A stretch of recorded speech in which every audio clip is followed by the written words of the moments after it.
Yeah, good evening, everyone. It's so good to see you. Hi, how are you doing? Good, yeah, nice. Well, welcome to the Klima Now Spotlight 2021 Pitch Night. It's so good to see you.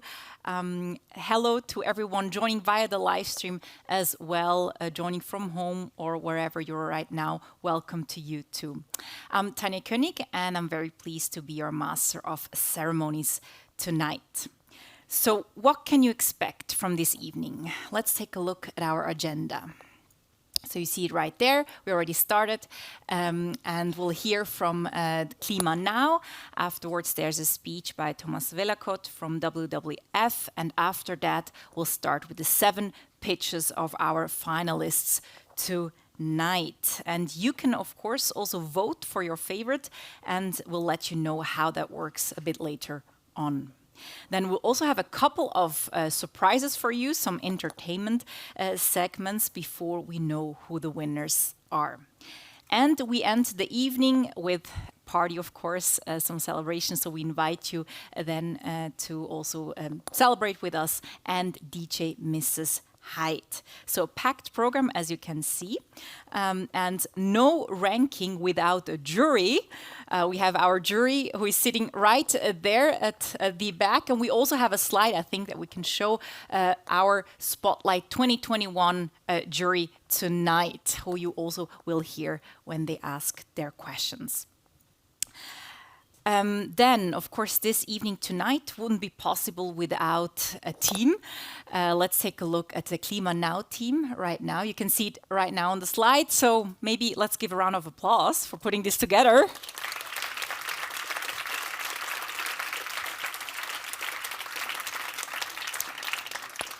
And representing the team, I'd like to ask Nathalie Moral, the Executive Director of Klima Now, here on stage to join me for a short chat.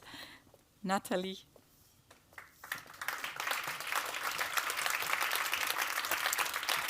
You can grab a microphone. Yeah, does it work? Can you try again? Hello? Yes, perfect. Good. So, Nathalie, Klima Now is a very young non-profit foundation since March 2021. Yes. What made you choose this name, Klima Now?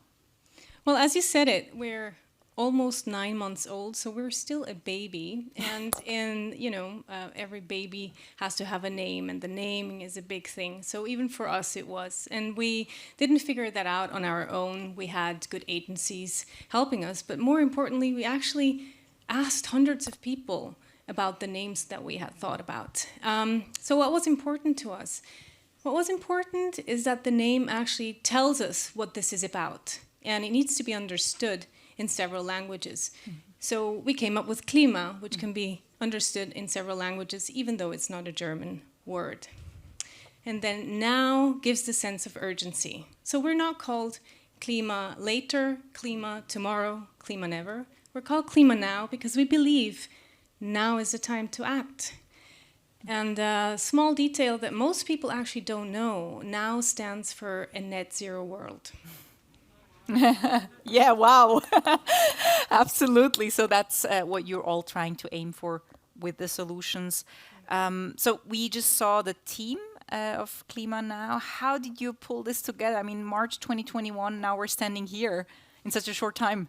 Yes, thank you for the round of applause to the team, because the team has really dedicated every single minute to making this happen, and we really appreciate it. So a big thank you to everybody who has put so much passion and dedication into this. And also thank you to the board that has continuously supported us and has a big appetite for risk to push boundaries. So we're constantly trying out new things and prototyping, like tonight, and they always have our back, and that's not to be taken for granted, so thank you very much.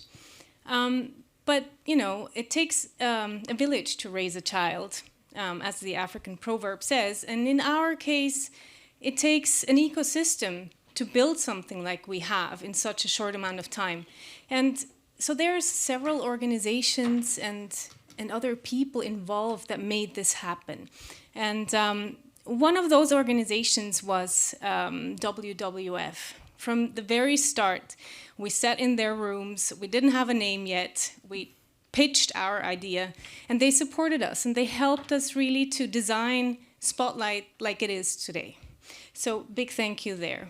And We Make It, another one to mention, has helped us understand how crowds move and how to move crowds. So that's the big aim that we're trying to do with Spotlight. And I could go on and on. There's other organizations that have supported us. This is not an Oscar night, so I will not spend 5 minutes.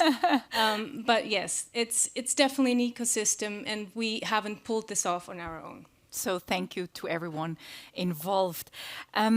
What's the idea now and the goal of Spotlight? The goal is to mobilize 100,000 people for climate in the next 5 years. That's our personal goal. And so we asked ourselves, how can we achieve this? And at some point we said, why do we need to answer this ourselves on our own? We don't. We're trying to build a community. Let's ask the community. And this is how the topic of this year's Spotlight came to be. How do you mobilize 100,000 people for climate?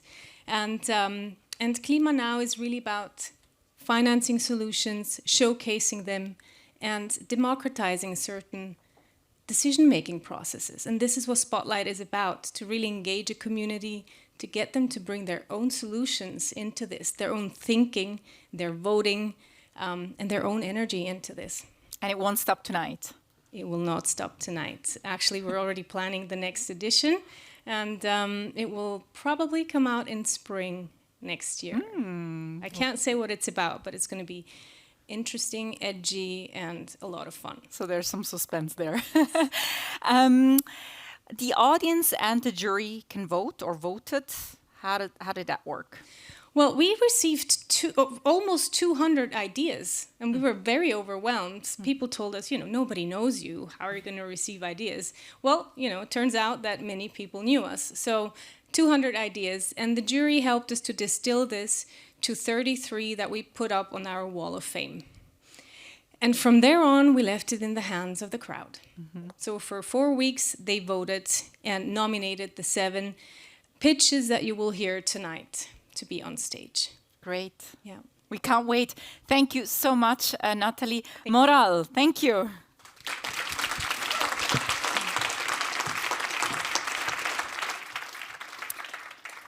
So Nathalie mentioned WWF, and we're very pleased that Thomas Wellacott, CEO of WWF Switzerland, agreed to set the scene for us tonight. So Thomas, the floor is all yours, and you can take a microphone from here. Thank you.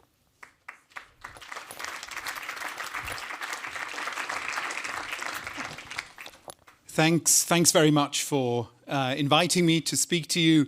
It's quite a daunting task to speak before these pitches, but please bear with me and you'll have the main course after the entree. It's 5 to 12. How often have you heard that when people talk about the climate? It's 5 to 12 or 1 minute to 12. I actually don't find the metaphor particularly helpful. It doesn't work for me on several levels. One is I've followed climate conferences for the last 15 years, and I promise you every one of those climate conferences, it was 5 to 12. So either the watches are broken or someone's playing a cruel joke here. The other reason why I don't like it is what happens when we reach 12 o'clock? Do we just all stop?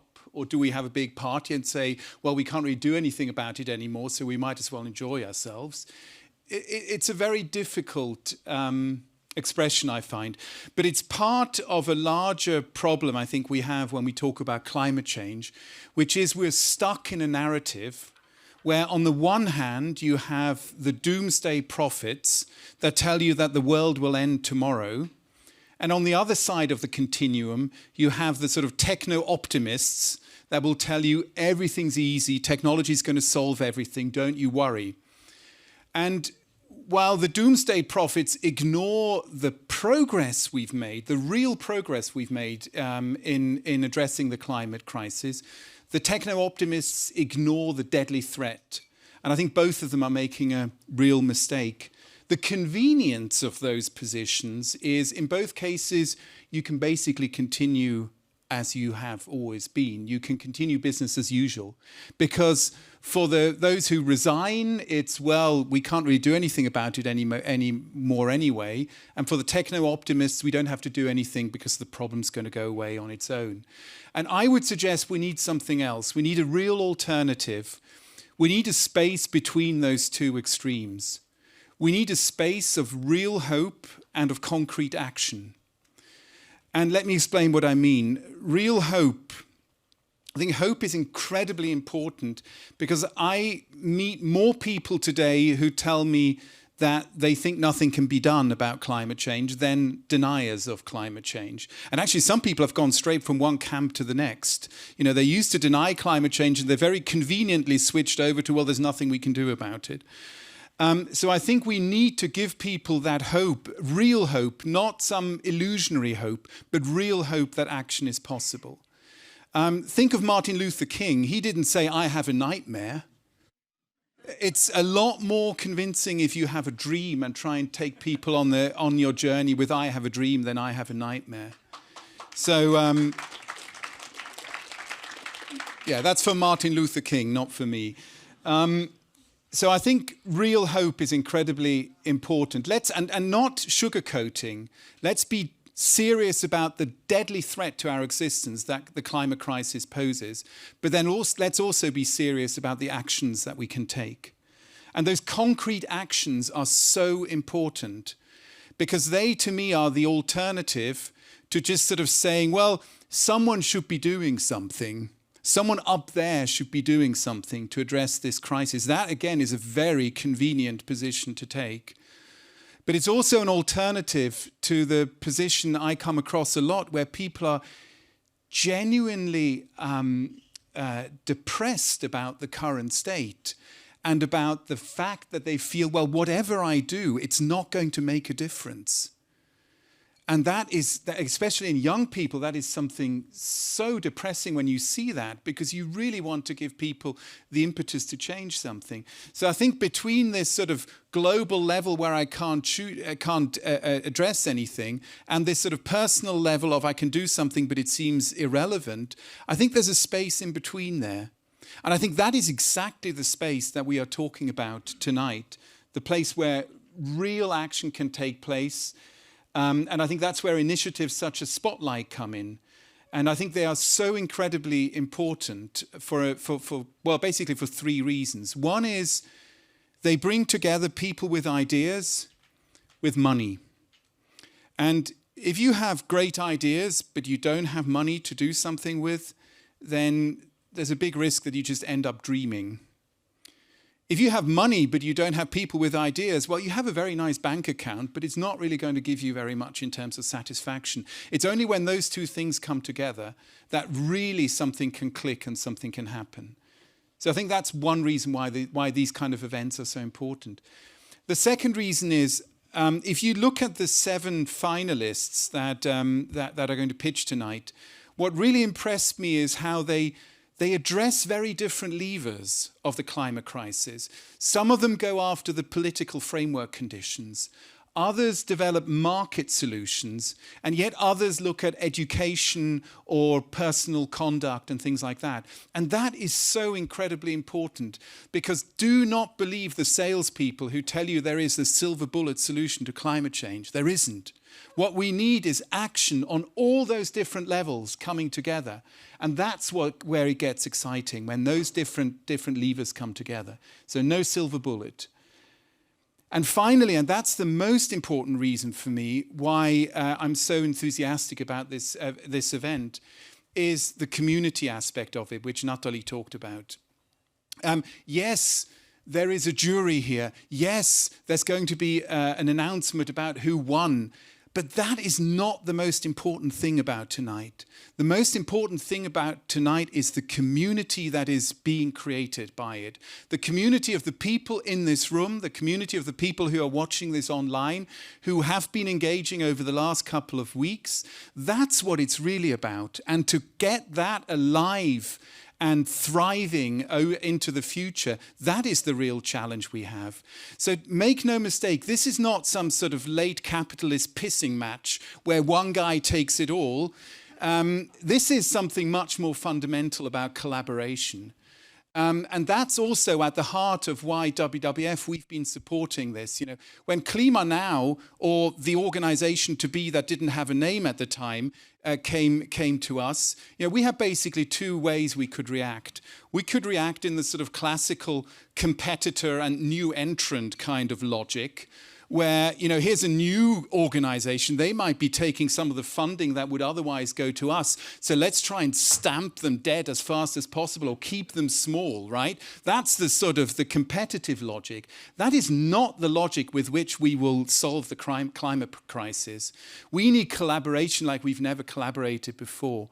Natalie talked about an ecosystem. That's what this is about, a thriving ecosystem where we help each other to be successful and where one party's success is everyone's success. And I think that's where we really need to go with this. And that's the exciting thing about this initiative. So I'm going to hand over the floor now to the pitches. But I'd just like to leave you with that sort of idea. You know, creating a space where real hope, concrete action, and genuine community can come together. If that works, who can stop us? Thank you.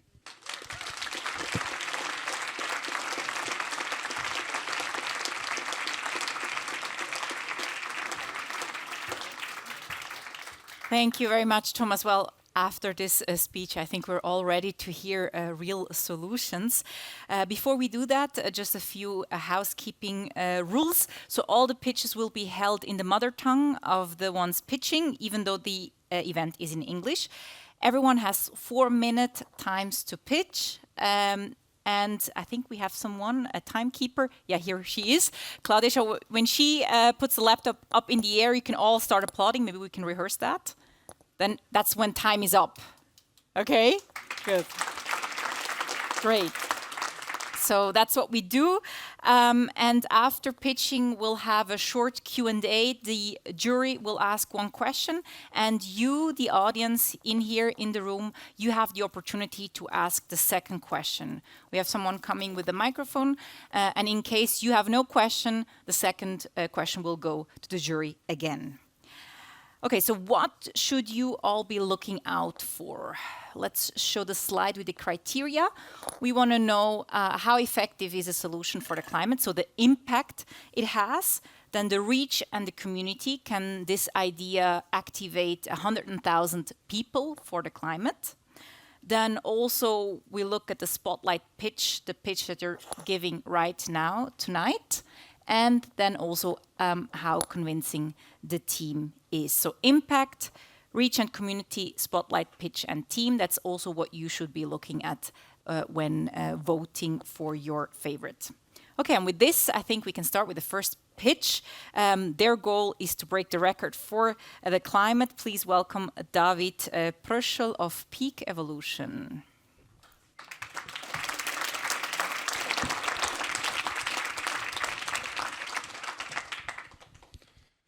Also ich als Provinzler werde jetzt auf Deutsch wechseln. Ich hoffe, das ist für alle in Ordnung. Danke vielmals, dass wir hier sein dürfen und unsere Idee vorstellen.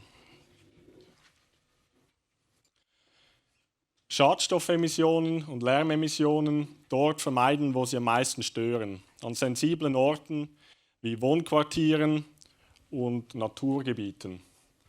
Dafür entwickeln wir ein elektrisches Nutzfahrzeug. Wir bieten die erste klimaneutrale Lösung zum Schneeschleudern, zum Heuen, zum Güllen, zum Transportieren in Bergregionen. Seit 3 Jahren bauen wir an unserem Prototyp, der im nächsten Frühling fahrbereit sein wird. Es ist basierend auf einem Dieselfahrzeug, das bereits existiert. Und wie gesagt, das ist die erste Lösung, das erste Fahrzeug dieser Art, das elektrisch angetrieben ist.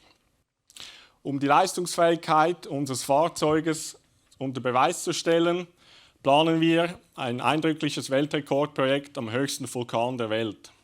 Dabei geht es darum, alle Kritiker quasi stillzustellen, indem wir beweisen, was es kann. Das Ziel ist der Weltrekord für die größte Höhe, die je ein Fahrzeug erreicht hat. Diese Expedition wird uns in die chilenische Atacama-Wüste führen, auf knapp 7000 Metern.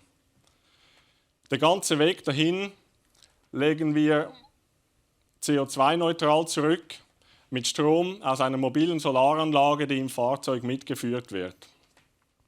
Unterwegs halten wir in Städten und Dörfern und geben der Bevölkerung die Gelegenheit, die Technologie von nahem zu erleben und etwas darüber zu lernen.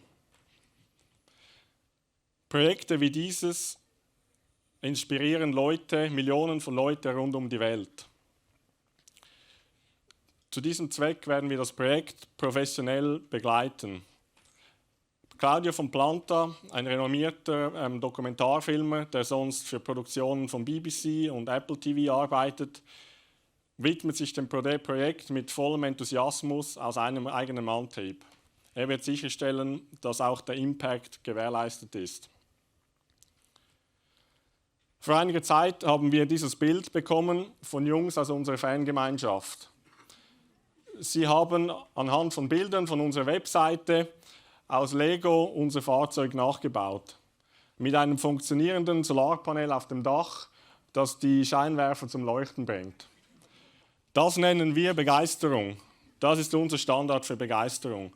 Wenn junge Leute sich für nachhaltige Technologie interessieren, eigene Ideen entwickeln und diese gegen alle Widrigkeiten umsetzen, dann hat sich auch unser Projekt gelohnt.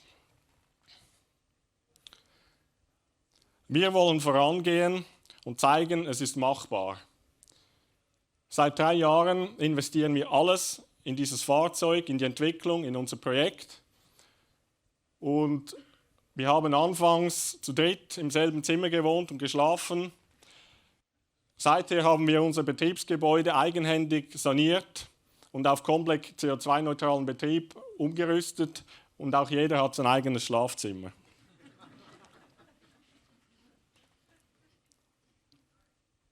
Durch eine erfolgreiche Crowdfunding-Kampagne können wir den Prototypen bis zur Fertigstellung finanzieren. Wir sind also schon sehr weit gekommen und wir freuen uns wahnsinnig darüber. Mit dem Geld von KlimaNow haben wir die Chance, den nächsten Schritt zu machen. Wir können unser Fahrzeug weiter zur Serientauglichkeit entwickeln.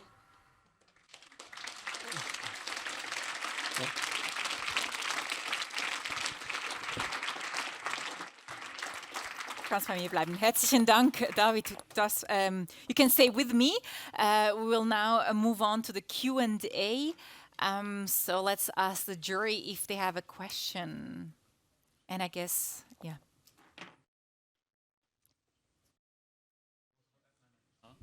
Huh? Yeah, Okay. perfect. Thank you for the pitch. It looks like a very, very nice adventure.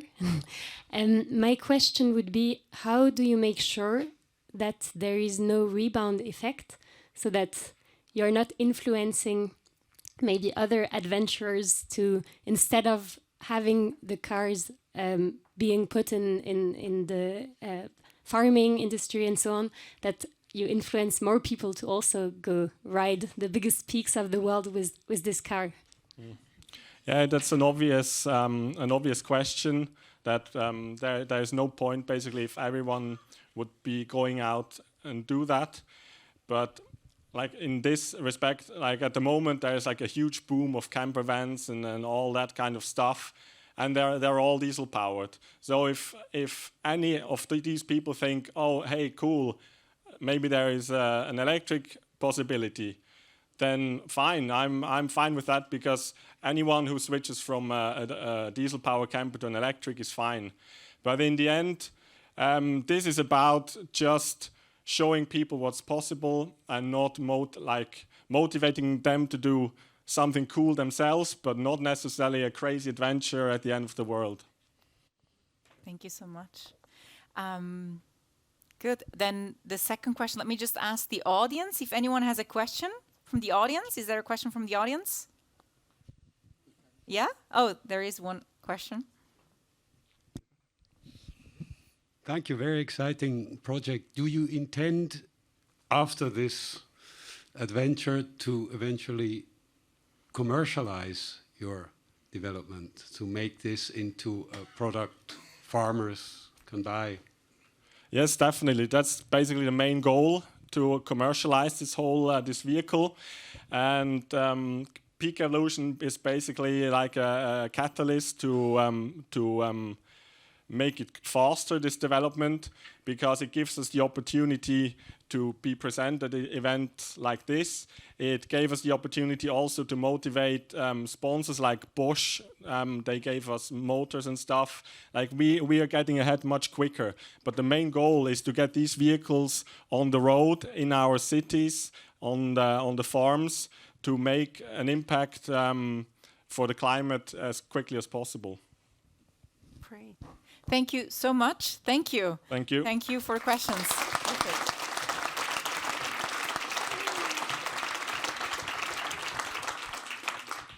And up next, I'd like to ask Julia Küng und Samuel Zbinnen von der Umweltverantwortungsinitiative for their pitch.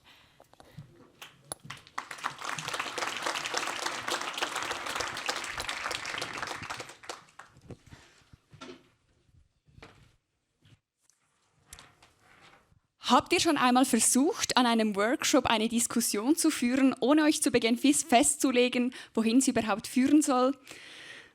Mega anstrengend und meist kommt nichts dabei raus. Ja, also ich kenn's. Und zwar von der Schweizer Klimapolitik. Alle schlagen sich die Köpfe ein, welche Maßnahme denn jetzt genau die richtige sei. Wir verzetteln uns in einem Streit um 12 Rappen Benzinpreis. Dabei vergessen wir, was überhaupt das Ziel ist. Und dabei wollen die Menschen in der Schweiz eigentlich konsequenten Klimaschutz. Das zeigen zahlreiche Umfragen. Und trotzdem sind wir irgendwie vom Klimakurs abgekommen. Da kommt unsere Umweltverantwortungsinitiative ins Spiel. Die Forderung ist ganz simpel. Wir verbrauchen nicht mehr, als unsere Erde zur Verfügung stellt. Konkret heißt das, dass wir die sogenannten planetaren Grenzen nicht mehr überschreiten. Was für Grenzen? Die planetaren Grenzen definieren, wie stark wir unsere Umwelt belasten dürfen, ohne dass wir unsere eigene Lebensgrundlage zerstören. Und heute überschreiten wir diese Grenzen massiv. Beim Klima erdrückende 22 Mal. Bei einem Ja müssen Bund und Kantone einen Plan vorlegen, wie wir in 10 Jahren wieder in den Bereich dieser Grenzen kommen. Und genau das ist eben der springende Punkt. Unsere Initiative ist ein Auftrag der Bevölkerung ans Parlament. Ein Auftrag, endlich zusammenzuspannen, über die Parteigrenzen hinweg, auf allen Ebenen Lösungen umzusetzen. Denn die Lösungen zur Klimakrise sind längst bekannt. Was uns fehlt, ist die richtige Priorisierung. Klimaschutz darf nicht länger ein Nice-to-have bleiben, sondern muss an erster Stelle kommen. Ja, und seit August sind wir jetzt dran. Aber wart, haben wir überhaupt schon gesagt, wer wir sind? Ah nein, sorry. Also, das hier ist Julia. Sie kommt aus dem Nichts auf die allerbesten Aktionsideen und schreibt statt ihrer Uni-Arbeit lieber den Text für den heutigen Pitch. Mit mir hier heute ist Sammy. Er ist unser Social Media Brain und liest auch noch an Partys Texte gegen. Aber wir stemmen das Projekt natürlich nicht nur zu zweit. Hinter der Umweltverantwortungsinitiative stehen hunderte Aktivistinnen und Aktivisten. Zahlreiche Organisationen sowie ein Wissenschaftskomitee. Und wir junge Grüne, Übrigens seit 2019 die Wählerinnen und Wähler stärkste Jungpartei mit großer Initiativerfahrung. wir sind bereit für diese Aufgabe. Und gemeinsam wollen wir in den nächsten Jahren eine politische Mehrheit für konsequenten Klimaschutz erreichen. Wie schaffen wir das? Wir haben eine Initiative, die Lust auf Zukunft macht. Kein Kompromiss, den alle blöd finden. Aber Julia, wie überzeugen wir denn die Menschen jetzt? Weil mit einer langweiligen Plakatkampagne wahrscheinlich ja nicht. Nein, wir gehen auf die Straße, klingeln an Türen. Schreiben Leserinnenbriefe, sprechen mit Menschen und überzeugen alle von einem Ja zur Umweltverantwortung. Damit das klappt, brauchen wir Geld. Denn allein mit Luft und Liebe schaffen wir es auch hier nicht. Aber mit, sagen wir mal, 100.000 Franken, da wären wir ganz gut dabei, oder? Absolut. 100.000 Franken und 100.000 Unterschriften, damit die Schweiz endlich ihre Umweltverantwortung wieder wahrnimmt. Danke für eure Unterstützung.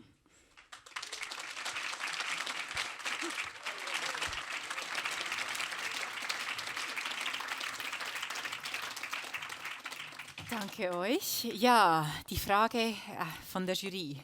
Question from the jury. Do you have a question?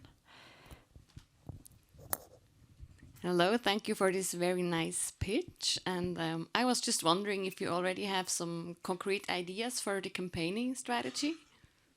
Ich hoffe, es ist okay, wenn ich auf Deutsch antworte.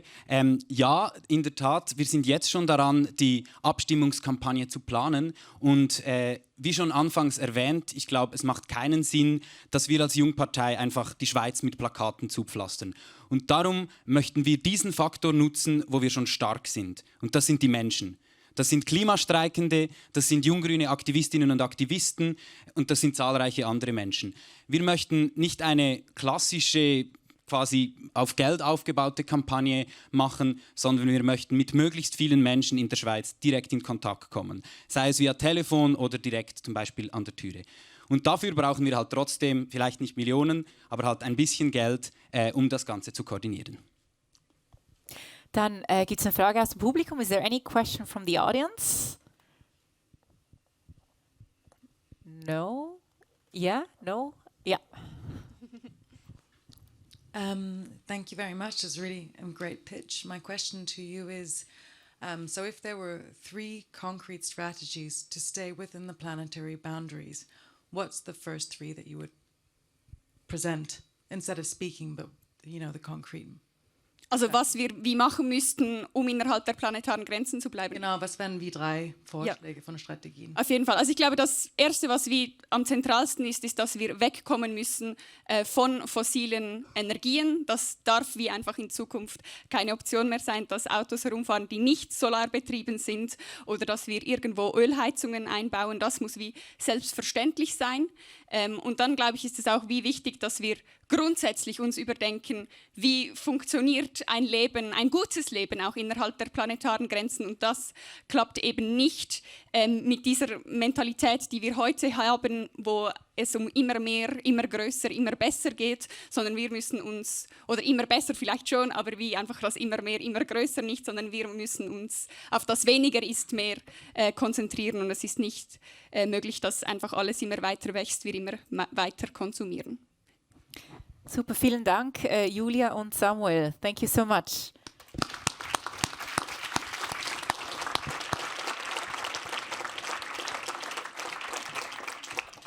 Okay, up next we'll hear from Pirmin Büttler, who will present us Solar Vignette.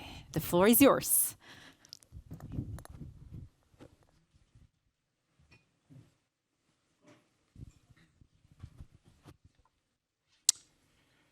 Ein Handy, ein Kleber und die Sonne. Mehr braucht es nicht, um ein großes Problem mit einem kleinen Beitrag anzugehen. Und wenn 100.000 Menschen mit ihrem kleinen Beitrag etwas dazu leisten, dann kommen wir der Lösung schon ziemlich nahe. Wir leben in einer Welt, die immer wärmer und wärmer wird. Und viele Menschen haben realisiert, dass wir unsere Stimme erheben müssen für mehr Klimaschutz.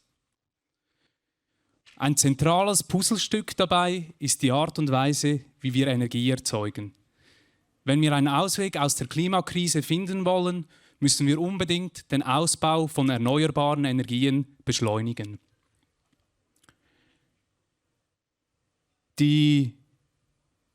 Doch Energie ist ein bisschen abstrakt. Man kann sie nicht sehen, man weiß nicht, wie sie produziert wurde und die meisten von uns können nicht viel damit anfangen. Dennoch begleitet sie uns jeden Tag, zum Beispiel in Form von diesem kleinen Gerät. Hier wird Energie greifbar, fassbar, unmittelbar. Ich weiß vielleicht nicht, was eine Kilowattstunde ist, aber ich weiß genau, dass dieses Gerät Strom verbraucht. Und als klimabewusster Handynutzer ist es mir wichtig, dass diese Energie klimafreundlich produziert werde. Kurzum, ich brauche eine Garantie, dass mein Gerät mit klimafreundlicher Energie gedeckt ist. Und die Solarvignette gibt dir genau diese Garantie. Doch wie funktioniert das genau? Das Prinzip ist ganz einfach. Jede Solarvignette finanziert ein kleines Stück von einer großen Solaranlage. Dieses Stück Solaranlage produziert so viel Solarstrom, wie mein Gerät in einem Jahr verbraucht. Je mehr Solarvignetten wir verkaufen, umso größer wird auch die Solaranlage. Die produzierte Solarenergie speisen wir ins Netz ein. Wenn ich jetzt mein Handy ganz normal an der Steckdose lade, weiß ich, dass die bezogene Energie mit Solarstrom gedeckt ist. Und das Beste an der Geschichte, die Solarvignette hat sogar eine doppelte Wirkung. Denn der Erlös der Solaranlage fließt wiederum in die Solarprojekte von Solafrika, der Organisation hinter der Solarvignette. Solafrika fördert die Solarenergie, um Entwicklungschancen zu schaffen und das Klima zu schützen. Wir sind echte Solarprofis und setzen uns Tag für Tag mit viel Elan für die Solarenergie ein. Mit der Solarvignette machen wir die Energiewende für alle erreichbar. Man braucht kein Dach und schon mit 10 Franken ist man dabei. Diese Solaranlage hier konnten wir diesen Sommer im Berner Oberland in Betrieb nehmen. Tausende Solarvignettenkäuferinnen und Käuferinnen haben sich daran beteiligt. Ganz genau, das Konzept funktioniert. Bereits jetzt können wir viele Menschen dafür gewinnen. Doch uns fehlt bislang das Budget, das Angebot einem breiteren Publikum bekannt zu machen. Das wollen wir ändern. Mit Hilfe des Klimanau Spotlight Award wollen wir unser Angebot boosten. Unser Ziel ist es, 100.000 Menschen für die Solarenergie zu begeistern, 100.000 Menschen, die bereit sind, sich an einer Solaranlage zu beteiligen, 100.000 Menschen, die jeden Tag ein starkes Zeichen für mehr Klimaschutz setzen. Vielen Dank.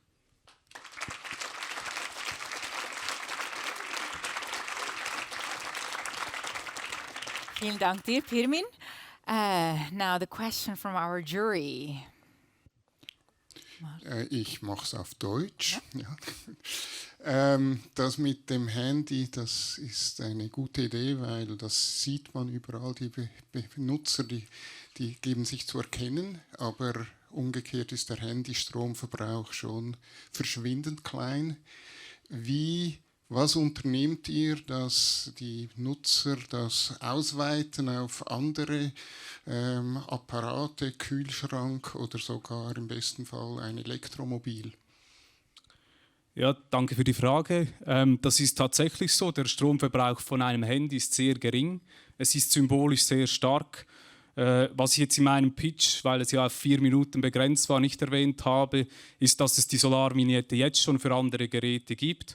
Man kann sie kaufen für den Laptop, Kühlschrank oder auch das E-Auto. Und entsprechend wäre es schon auch unser Ziel, dass wir zukünftig möglichst viel Elektroauto-Solarvignetten verkaufen könnten, weil dort ist auch der große Stromkonsum und entsprechend größer fällt dann auch die Solaranlage aus, die wir bauen. Thank you. Then do we have a question from the audience? I don't see it. If you have one, just maybe, yeah. In that case, do you have another question, dear jury?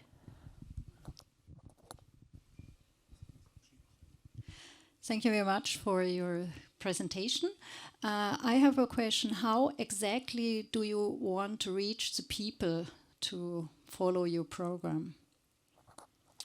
Ich antworte auch gerne auf Deutsch. Bei uns läuft es grundsätzlich immer so, dass wir versuchen, möglichst die bestehenden zu behalten. Dafür haben wir auch ein Solarvignetten-Abo. Das ist ein bisschen der erste Schritt, wie wir in dem Sinn Jahr für Jahr eine Community aufbauen können, die immer größer wird. Und dann machen wir zum einen Kommunikation online, weil sich das bewährt hat, dass man dann gleichzeitig in unseren Shop kommt und so die Vignette kaufen kann.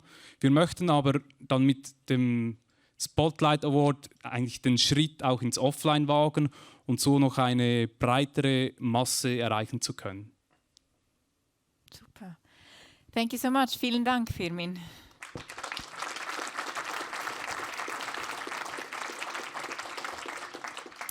And up next we welcome Sarah Pera and Julien Baucher, who pitched the Swiss Drawdown Plan.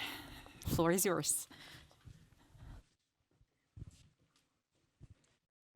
Please raise your hand if, like me, you feel like we usually hear more about the issue of climate change than the solutions to climate change. Well, with the Swiss Drawdown Plan, it's basically only about solutions. Not solutions like buying our way into the Paris Agreement by purchasing foreign carbon credits. No, it's about concrete solutions on Swiss soil with Swiss communities. Drawdown, it's the moment in time when the concentration of greenhouse gases in the atmosphere stops climbing and starts to steadily decline. So it's basically the moment in time when we halt climate change. And the good news, because yes, there are good news around climate, is that all of the solutions we need to reverse climate change, they actually already exist. In the global project Drawdown that was published in 2017, hundreds of scientists have analyzed 80 existing solutions. Some are based on technology, some are based on changes within society, and many are nature-based. It means that they're also a win for biodiversity. And so those experts, they analyzed the amount of emissions that each of those solutions could absorb or reduce. They also looked at how much capital funding is required and the return on investment. And then they looked at what kind of scenarios would be needed for the adoption of those solutions to be able to stay within a safer 1.5 degree. And guess what? Those solutions, they not only would actually help us to have more resilience, but they also have proven to be profitable, implementable, and scalable. So what about those solutions in Switzerland? Yes, so our goal is simple. We want to adapt this global drawdown plan to Switzerland.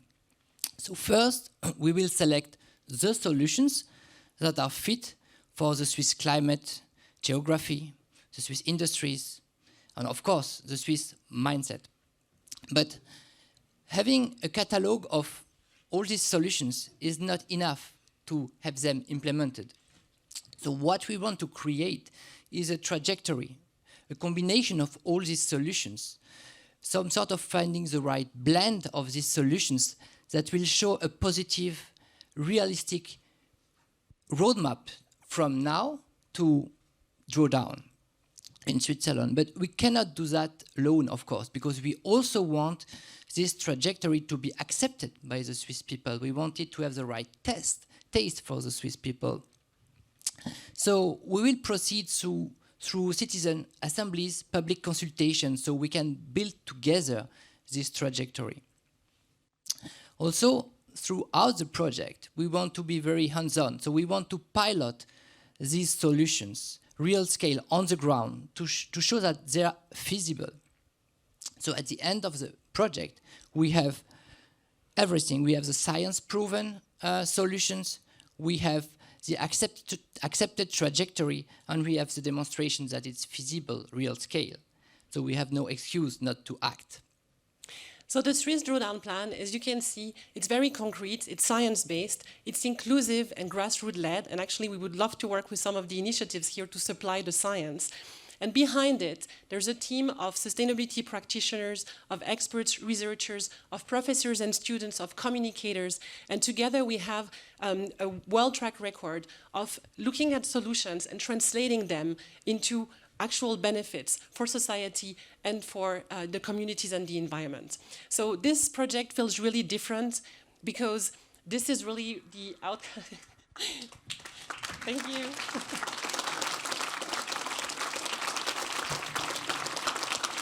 Thank you so much. You're almost done. Almost. Good. Question from the jury to Sarah and Julien. Could you say something about how you get from the pilot projects, which you would be doing, to actual implementation? Because it seems we've been doing pilot projects for a long time, and what's going to be different this time that it will actually be adopted at scale? Yeah, absolutely. So in fact, those solutions, many of them are already implemented in Switzerland, but it's about scaling them. And the scale up, it's also about building those networks. If we look, for example, at agriculture, there's a lot of knowledge that is already into play, but we need to make sure that those can actually really be reaching actually more people. And so they need to have the understanding and also understand how policies can actually support those, because in some cases, those who are doing those great solutions, they do it in an unprofitable way because, for example, subsidies go in the wrong way, and things like that. Actually, that's why we need to have then those roadmaps for policymakers, for the farmers, etc., so that we know how we go from society as it is today to those adoption of solutions. But we need not only to have people liking them, but we also need to have policies and regulations that actually support them. Yeah. Good. Do we have a question from the audience? Yes, over there. Oh, we'll have a microphone too, so the live stream audience also hears it. Okay, I feel like your project takes place on a very systematic level, which is why it's probably hard to understand for a lot of people. And what I was missing from your pitch was a concrete example of, I saw girls' education or plant-based diet as examples on how you can change the world. But what exactly are the points where your project would take place? An example. Yeah. So there are some of those solutions that in Switzerland typically would not necessarily make a huge difference. For example, the girls' education that you just mentioned, this is something that makes a huge difference in countries that are less developed than Switzerland.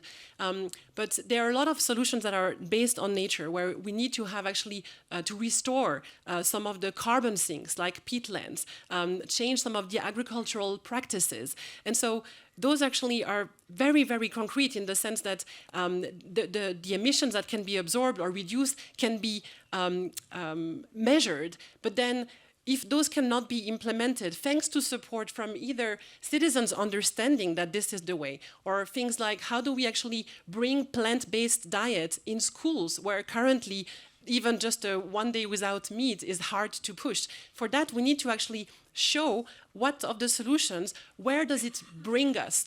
How close to the Paris Agreement does that bring us? Because currently there is no plan. It's only about, let's just plant trees in Africa. This is not how we can actually really build the resilience of Switzerland and get there by our own also. So those are just examples. There's obviously 80 of them.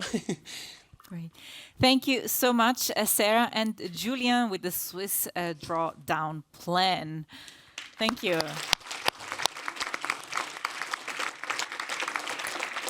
Okay, so we're more than halfway through with the pitches, 3 more to go. Next up is Ludovic Kaspersky of Climate Fresk, Climate Education for All.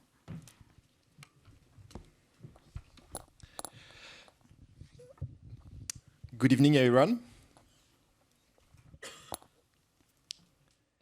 I'm Ludovic Kaspersky, Climate Fresk facilitator and coordinator for Switzerland. At Climate Fresk, we often say that understanding precedes action.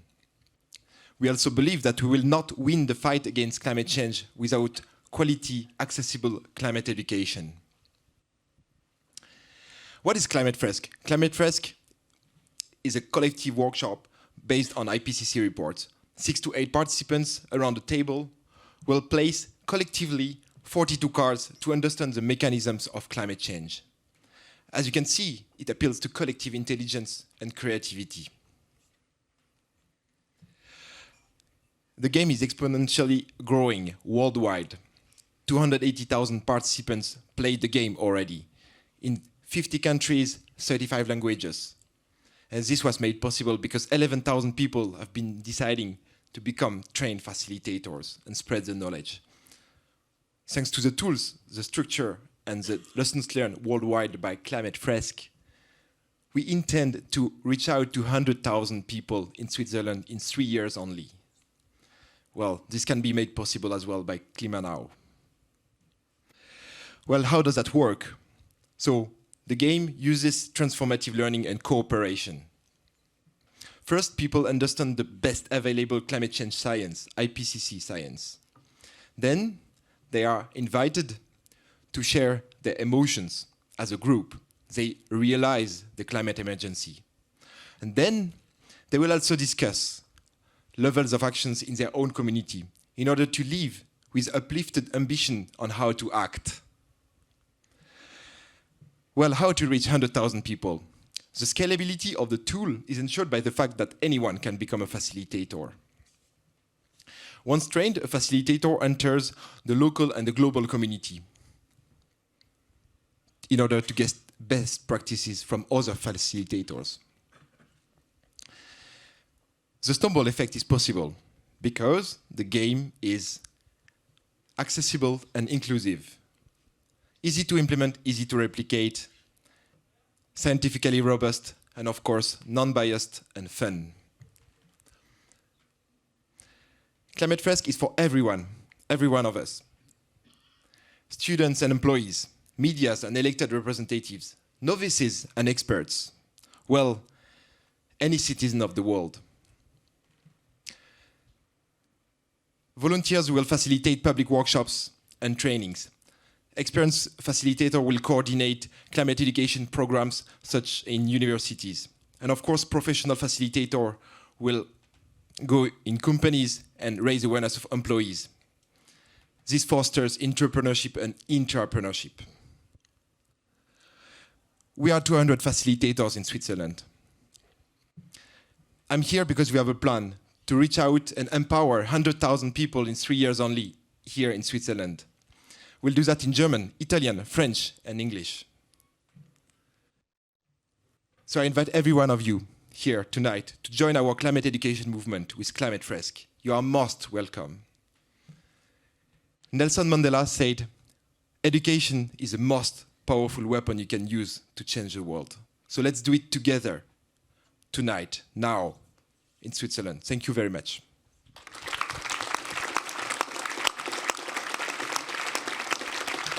Merci beaucoup, Ludovic. Now the question from the jury. Who has a question? Or we can also start with the audience. Oh, okay. I have a question. It's great how many people you involve, that they take part in those workshops, but how do you assure and how do you measure what happens with them after that? What they apply in their everyday life? Thank you for the question. We have a counter, so we measure. Also, we know how many facilitators there are. Becoming a facilitator is like becoming a climate education ambassador. You are bringing the knowledge to others. In fact, 5 to 10% of the people become facilitators. So it's a great way to take action. And then in university, for example, we have a systematic surveying of the students to know what happens. We as well, like each company has its own way of surveying the people. The public workshops are for people who are interested in the tool, but where we have the most impact are these organizations, this big impact, this wide education scaled up in organizations or universities and companies. And we get feedbacks every day about this, the empowerment of the people with this knowledge. Mm-hmm. Thank you. Is there a question from the audience? Oh, yes, here there is one, and the microphone is coming. If not, I would have had one. Thank you for your pitch. I think it's very important to go through education, and of course playful education is also very a good way. I wanted to ask you, are you in touch with other people who are already active in that field?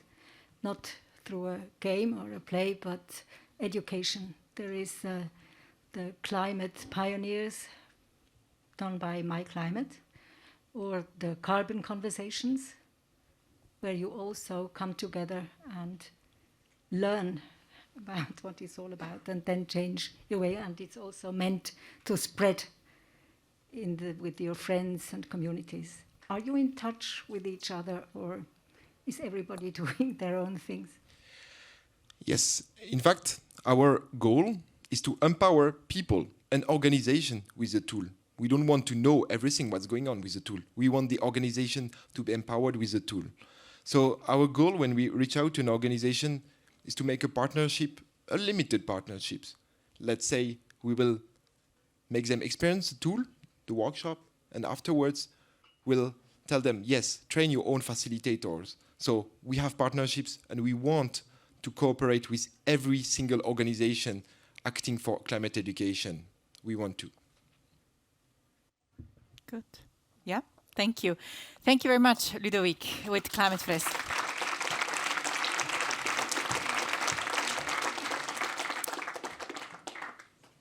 So up next, I'd like to ask Julia Schneider and Fabian Schmidt mit der Klimagerechtigkeitsinitiative Basel 2030.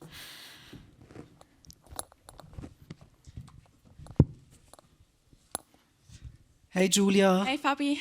Gehen wir noch als Checkliste durch? Ja, haben wir die Slides? Ja. Was ist mit dem Dresscode? Du Business, ich Casual. Ja. Die Lösung für die Klimakrise? Ja. Okay, und 100'000 Leute? Für das haben wir noch 2 Minuten 40 und go. Hallo zusammen, ich bin Julia Schneider. Und ich bin der Fabian Schmidt. Wir sind hier für Basel 2030. Wir haben eine Initiative lanciert, die Klimagerechtigkeitsinitiative. Das Basler Parlament hat 2019 schon den Klimanotstand ausgerufen. Aber ist seitdem schon viel passiert? Ja, sie bauen jetzt eine neue S-Bahn-Strecke. Die geht an den Flughafen. Wow, nice.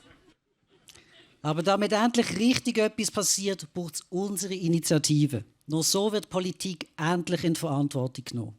Wir wollen, dass Basel vorausgeht. Darum fordern wir Netto Null in Basel-Stadt bis 2030. So schaffen wir die Grundlage für klimagerechte und sozialverträgliche Massnahmen gegen Klimaerhitzung. Das Ziel gehört in die Verfassung. Wir wollen jetzt handeln. Wir sind nicht die Einzigen. Und möglich ist einiges. Sauberes Heizen, eine Verkehrswende, umweltgerechter und bezahlbarer Wohnraum und klimagerechte Investitionen. Es braucht einen richtigen Wandel in allen Bereichen. Und wir wollen diesen Wandel mitgestalten. Wir wollen eine klimafreundliche Stadt. Eine Stadt, die bunt ist, voller Begegnungen. Unsere Initiative bringt Lebensqualität. Wir sind nicht die Einzigen mit dieser Vision. Unsere 3000 Unterschriften haben wir in Rekordzeit gesammelt und im Herbst 2020 eingereicht. Nächsten Herbst stimmen wir über die Initiative ab. Dankeschön. Es stehen bereits viele Organisationen hinter uns und unser Initiativkomitee ist breit aufgestellt. Aus verschiedenen Bewegungen, Politik, Kunst und Kultur, aus der Wissenschaft und aus dem lokalen Gewerbe. Bei uns im Kernteam arbeiten die verschiedensten kompetenten Leute. Wir haben Erfahrung in der Kampagne- und politischen Arbeit, aber auch das technische Know-how für die Umsetzung. Aber nicht nur das. Wir haben in allen Quartieren Lokalgruppen gegründet, wo sich klimabewegte Menschen regelmäßig zu Aktionen treffen.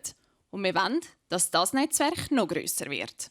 Dass es für alle Menschen jetzt möglich wird, sich gegen die Klimakrise einzusetzen. Je mehr wir sind, desto grössere Chancen haben wir, den Wandel zu schaffen. Für den Wandel braucht es unsere Bewegung und ein Ja zu der Initiative. Für eine erfolgreiche Kampagne brauchen wir Geld. Wir machen eine richtige Kampagne mit Inserat, Plakat, Flyer und Fahnen. Clips auf Social Media, Kinowerbung, eine Kampagne zusammen mit unseren Lokalgruppen. Eine Kampagne zusammen mit Kunst und Kultur. Eine Kampagne, die Mut macht, die Zuversicht verbreitet und richtig Lust zum Mitmachen macht. Und wir haben ja nicht nur eine Abstimmung zu gewinnen. Es geht um die Klimakrise. Wenn wir in Basel Netto Null bis 2030 erreichen, dann funktionieren wir als Vorbild für viele weitere Städte.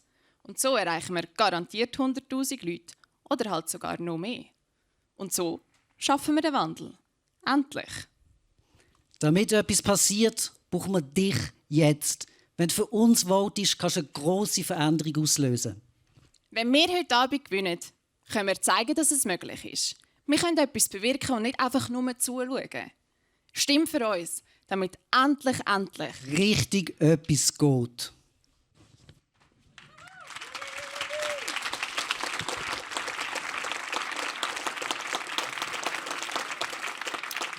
Wenn jeder was wieder.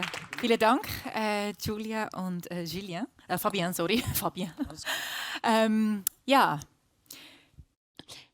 Danke. Mich würde interessieren, bezüglich Inhalt, was genau beinhaltet die Initiative, damit Basel 2030 klimaneutral ist? Also es ist ein Verfassungsartikel, das heisst, es ist ein Auftrag für die Regierung und es bedeutet, dass ganz viele Gesetze und Richtpläne geändert werden müssen. Und es ist an der Regierung, dort richtig vorwärts zu machen, sonst schaffen wir es logisch nicht bis 2030. Aber die Regierung hat es halt auch in der Hand, dass die Prozesse jetzt verschnellert werden. Habt ihr gewisse Maßnahmen, die ihr bevorzugen würdet? Also die größten Faktoren in Basel sind Sektor Verkehr und Immobilie. Das heißt, es braucht die Verkehrswende, es braucht mehr langsamer Verkehr und es braucht viel Sanierungen im Gebäudesektor und dass umweltgerecht neu gebaut wird. Danke. Then question from the audience, because we've 2 short questions, yes. Right? Any question? Yes. Yeah, the microphone. Ist das wirklich realistisch, 2030? Zum klimaneutral sein für Basel mit den Gebäuden und die Sanierungen, die Ölheizungen, die Autos, die nicht elektrisch sind? Wir haben natürlich das Pariser Abkommen unterzeichnet und müssen eigentlich dieses Ziel erreichen. Es ist realistisch, wenn wir jetzt aufs Gas drücken und die Politik in die Verantwortung nehmen. Yeah. Ja, das ist, was ich vorher gemeint habe mit der Regierung. Also sie haben es in der Hand, die Prozesse schneller zu machen und dann wird es realistisch, ja. Okay. Gut. Thank you very much. Vielen Dank. Thank you. Marvin and Julia.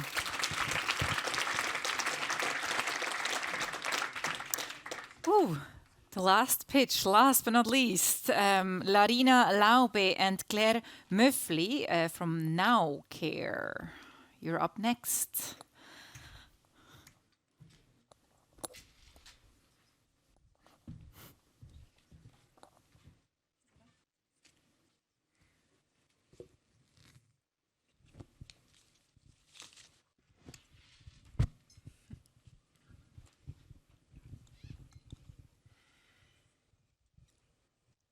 Just waiting for our laptop there. Perfect. 2 years ago, I was standing in the shower. I looked around and I could not help but feel ashamed. I was staring at 9, not 1, not 2, but 9 plastic soap bottles standing there. And it hit me. How can I care about the environment and then have a bathroom that looks like this? But how many do you have? Because Larina is far from being the only one. The average Swiss person has 8 plastic bottles in their bathroom. This means 150 million plastic bottles per year in Switzerland only, from shampoo, shower gel and hand soaps. And because soaps contain 90% of water, their transportation emits 30,000 tons of CO2. Now, why do we need to ship water across the globe when we have it at home? The second issue is that today, 2/3 of soaps contain harmful chemicals. But we've got some good news. We talked to 400 people, and 85% of them feel bad about the plastic that they create in their bathroom. Still, only 3% actually use minimal waste options that we have in the market. There's a huge gap. So we asked again, if you want to do it, why aren't you just doing it? So they gave us 3 reasons. First, they found it not convenient. Second, they wanted foam, and even more foam. And finally, they found the result disappointing. Fair enough. We've been there too. So we put ourselves to work. We turned our kitchen into a testing lab. We talked to a lot of experts. We built partnerships, and we failed many times, of course. But after 2 years, the Now Care soaps were born, and our philosophy with it. We created a circular business model. Customers like you order the soaps online, where they can also opt for a subscription option. At home, simply pour the Now Care powder into your bottle, add tap water, shake it up, and enjoy your liquid soap. That's it. It's as easy as making a hot chocolate. The result is no more plastic, and we save also 200 grams of CO2 because the product is so lightweight to transport. It's also no more chemicals because it contains only natural ingredients. And finally, no more compromises because it is a liquid soap, it foams, and it gives great results. But Nowcare is more than soap. To create a systemic change, we imagine we're going to create a community of change makers. So every few months, Nowcare customers like Tom here will select a project acting for the climate. So every time Tom buys a soap, a part of what he pays will go to this project. It could be, for example, Leah here. She needs 500 francs to distribute her books to kids to educate them about climate change. So once Leah achieves her goal, another project will be selected. With this community, we can multiply the number of people that we activate for the climate. We're a founding team of 2 women. With her medical background, Claire leads the product development. She makes sure that the products are not just healthy for the earth, but also for the users, of course. And with her background in hospitality, Larena can make sure that Nowcare becomes a movement that people can trust. Also, over the past years, we have built a great network of advisors and institutions. Today, we have 3 products ready to go: a shampoo, a shower gel, and a hand soap. But what we need today is the support of Climate Now. We need it to finance the first production of our soaps. What we need now is less talking and more acting. And that's why we have decided to create a practical solution that enables 100,000 people to stand up and act for the climate. And that is why you should vote for Nowcare tonight. Merci vielmals.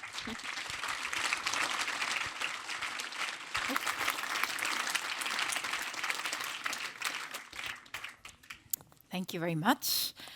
Good. Yeah, let's start with a question from the jury. Yeah, maybe. So, thank you. I liked the idea of the community you also brought into it. And my question would be, how do you select these projects, the SDG projects that would be into it?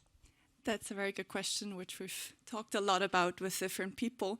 So the plan now is that there's going to be 2 phases. In a first phase, we're going to work with programs that we've been ourselves part of. They always have so many amazing applications of projects that are extremely early stage, sometimes just too small for these programs. So they agreed to collaborate with us and help us reach out to these people.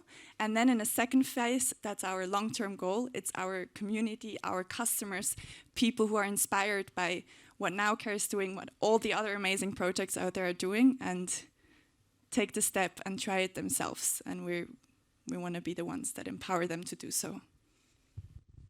Thank you. Then, any question from the audience? Oh, yeah, I don't see. It's in, okay. No. We need a microphone. So we have people joining the live stream. They want to hear your question too. Okay, thanks. Great. I think it's a very impactful business case that can be seen here. It's evident. The question is, how do you see the competition? Is it easy to copy? Is there already competition active in the market? So there is competition. Waterless has become a huge trend in 2021, which is amazing to see, and we're not angry about that. We see it as a huge opportunity because we believe that the market has enough space for many different products. How we differentiate right now is we're going to be the only one that is really completely natural, that is an actual soap consistency. So many players in the market today have found solution where it's like a cream or they have to foam it. So it's not yet really the same shower experience that we want to give to people to really have them do this switch. So this is what we do right now. We could patent it, and we're in discussions right now with patent lawyers. But yeah, let's not go into detail for that. And maybe if I could add, we also fought very, very hard to have everything made and developed in Switzerland. So that's also, and everything made with local ingredients as well. So that's also a way we differentiate. Yeah, we're We're not going to use some exotic fruits just to make our skin nice if we have it all here. In a short sentence. Great. Thank you so much, Larina and Claire with Now Care. Thank you.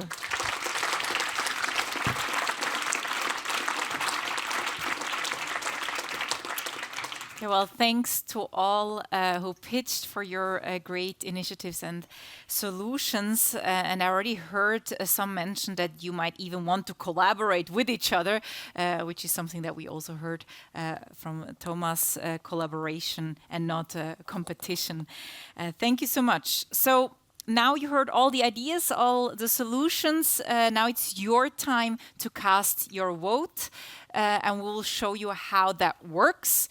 I think we have a slide. Yeah, that's for the public vote. Yeah, let me just remind you the criteria that we're looking at. So impact, how effective is the solution? Then the reach and community, can this idea activate 100,000 people? The pitch itself, how convincing was it here tonight? And as well, how convincing is a team's presentation at the pitch night? Okay, the team and the pitch. Good. So these are the criteria you should be thinking about when casting your vote. And you can do that by sending an SMS with the keyword. You see it there. You see the project and the keyword. So Klima 127 to the following number. Up there, we'll leave this slide up. Yes, you can also scan the QR code if you want to do it more quickly. And I should also tell you that the SMS costs as much as your provider charges you for an SMS, and that the number will be deleted afterwards. Okay, so impact, reach, and community, pitch, and team. And we'll give you now 15 minutes to cast your vote. Everyone joining through the live stream, you can do that, of course, as well. 15 minutes to do that. Oh, and we even have a laptop. Great. We have a timer for you up here, 15 minutes. That's the time you got.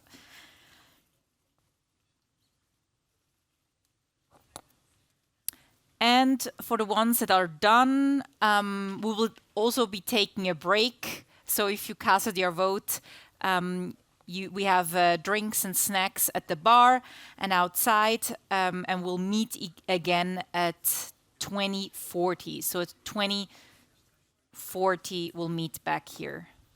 You'll hear a gong.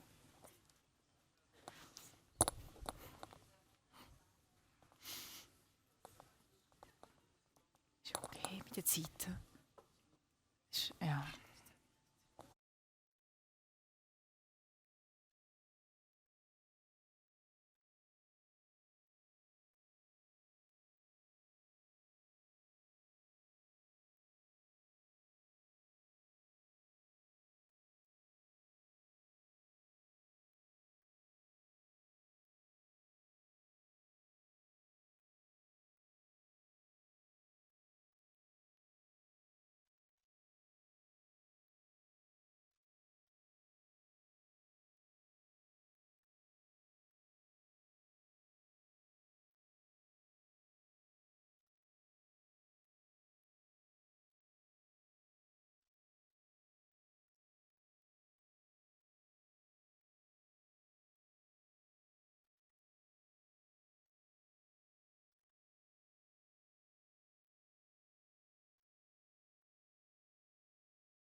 Yeah, welcome back. We hope you had a good break. You'll have the opportunity to exchange network and drink later on after we're done here during the party as well. So, we promised you some entertainment surprises.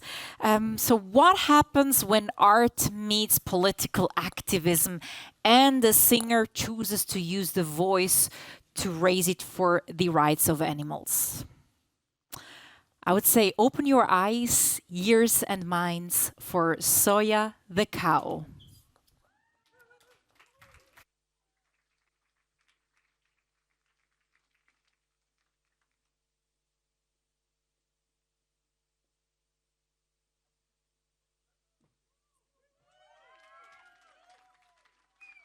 Good evening and welcome. My name is Soya the cow.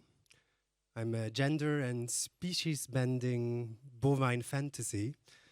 And I would like to take you on a journey tonight. A change of perspectives.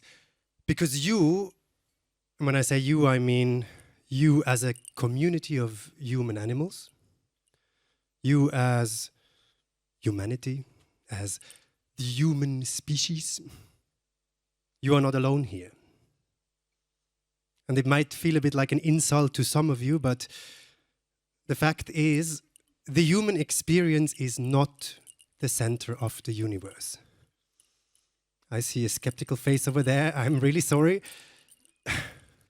I mean, maybe you feel like you are the center of the universe. Like, I get it. It feels like that for you as a human, but also for me as a cow, or for my friend Cora, who is a turkey. Which brings me to my first song. It's actually a story from a human boy. Maybe you know him, he's quite famous. He's from Greece. His name is Narcissus. And he went for a walk in the woods. And then he came across a clearing and he found a pond. And then he saw his own reflection in the surface of the water. He was, oh, wow, my face. Yes. He forgot to go home. He forgot to eat.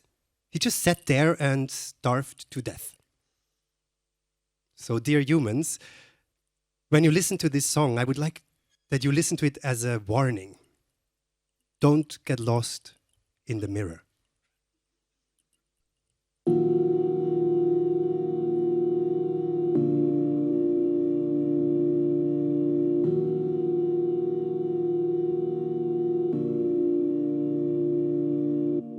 What if young Narcissus, when he looked into the pool, instead of his reflection, the face of a fool, had seen there's more to face below the surface of his gaze.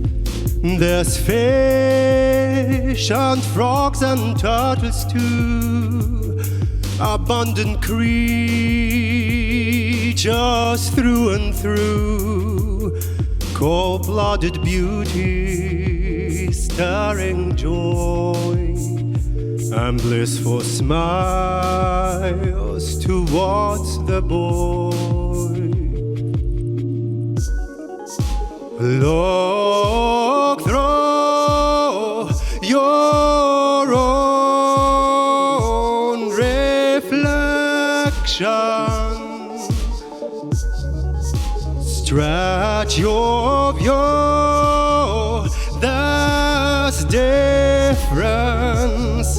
There's different perfection. But he who only sees himself is lost in one perception. Can't feel for what's beyond that self. Is blind of self-deception. And there's other lives and other norms, with other language, with other forms. with webbed feet and flapping fins, breathing gills and scaly skins. Look through your own reflections, stretch your view.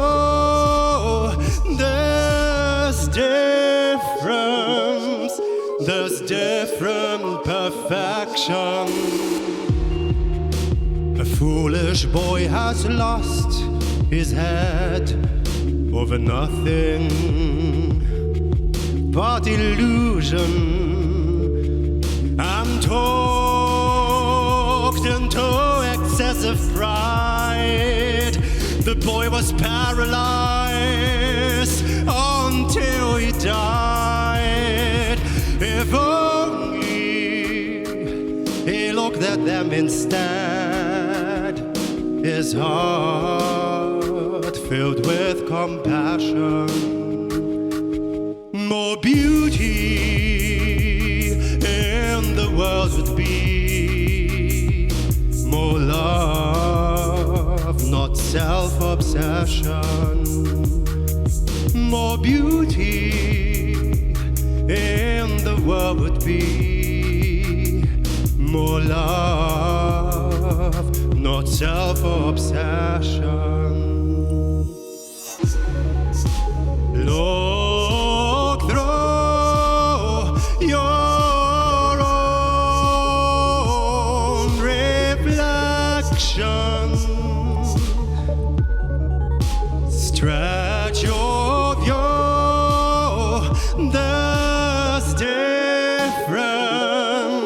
There's different perfection.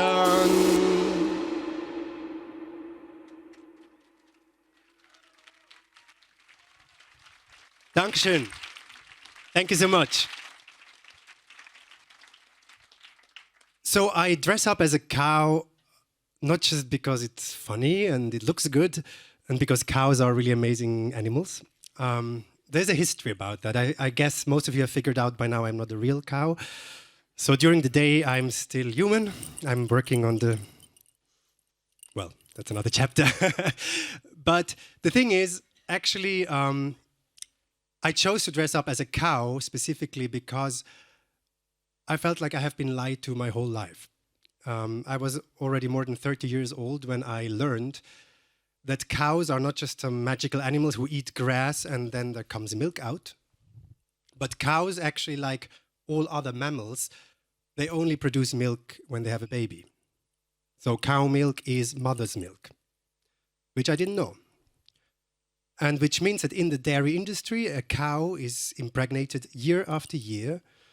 Immediately after birth, the baby is separated from the mother. If it's a male calf, usually they're killed after a few weeks or months because they're useless in the dairy industry.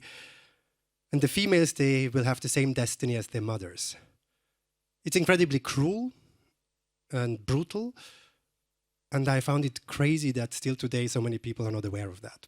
So that's why I dress up as a cow. Being here on a climate action event like this, which I think is absolutely amazing, and I'm super honored to be here with all these people who want to fight for climate justice. It makes me, of course, also think of the cow as a contributor in this crisis.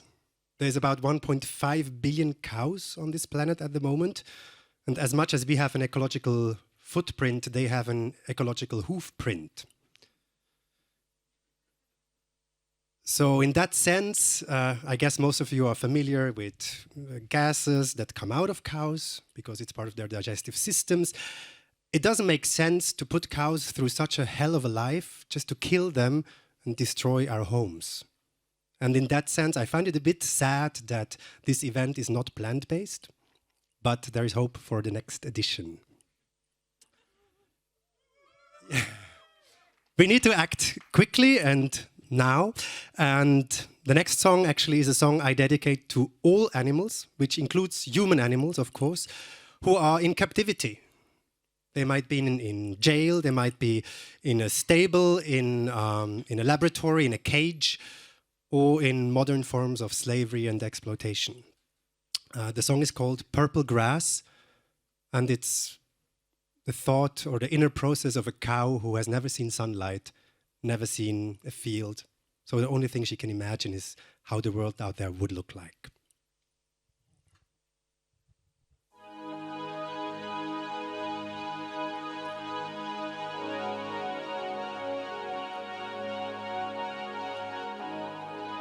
I've been silently dreaming of purple grass. I've been silently dreaming of the thing they call the sky.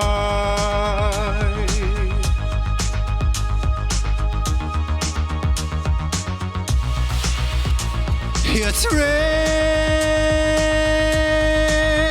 and full of tiles.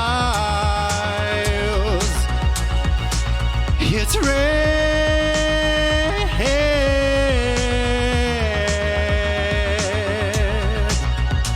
and there's never any man,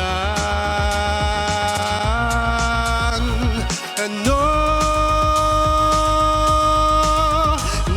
hands and no arms anywhere.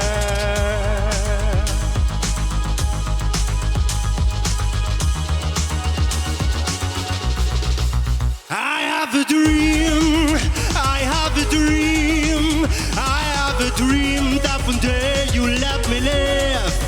I have a dream, I have a dream, I have a dream that one day you let me live. I have a dream, I have a dream, I have a dream that one day you let me live. I have a dream, I have a dream, I have a dream that one day you let me live. I've been silently dreaming of silver fields. I've been silently dreaming of the thing they call the sun. Give me, give me, give me air, give me space, give me time, give me, give me, give me, give me, give me, give me air, give me space, give me time to hope. I have a dream, I have a dream, I have a dream that one day you let me live. I have a dream, I have a dream, I have a dream that one day you let me live. I have a dream that one day, I have a dream you let me live. I have a dream that one day you let me live. I have a dream that one day, I have a dream you let me live. I have a dream that one day you let me live.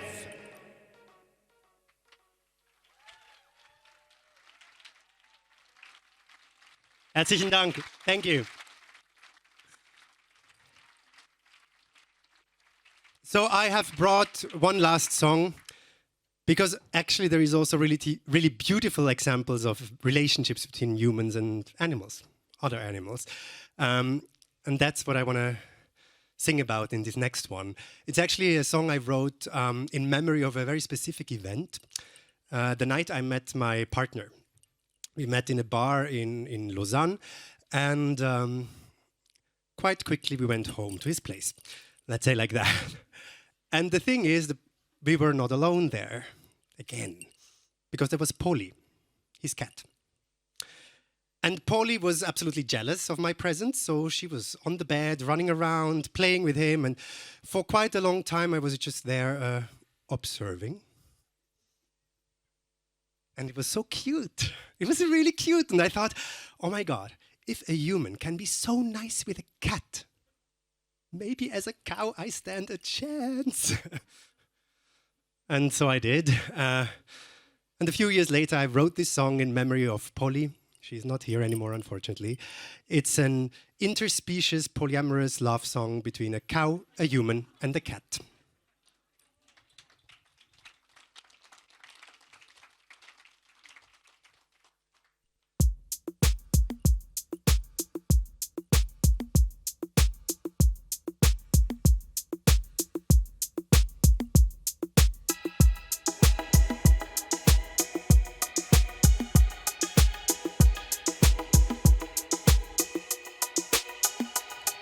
I love it when you look at me. I love it when you don't. I love it when you look at her and play this cheerful game. Come on, baby, play with me, or just keep playing with her. I look at you, you look at her, just do what you prefer. Keep playing with that pussy cat, cuddle her, make her moan, squish these tiny kitty paw pats, rub her fairy tail. Kitty gitsy, meow, meow. Kitty gitsy, meow, meow. Kitty gitsy. Kitty gitsy. I love you so, so, so, so much. I love you so, so, so, so much. You turn around, you smile at me, you got me in your grip. Angelic face and killer smile. Oh, let me taste your lips. Oh, baby, don't you teasing me? Or are you teasing her?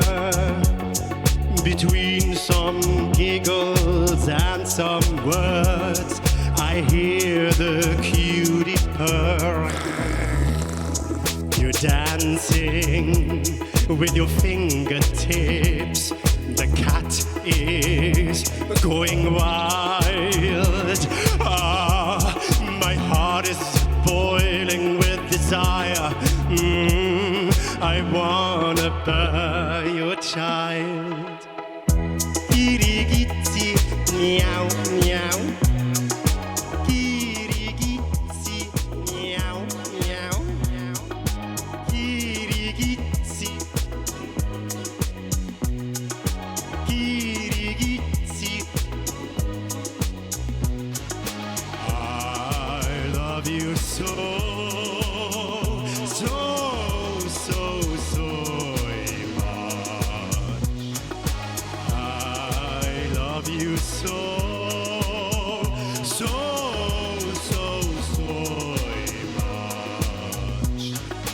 I love you so, so, so, so much.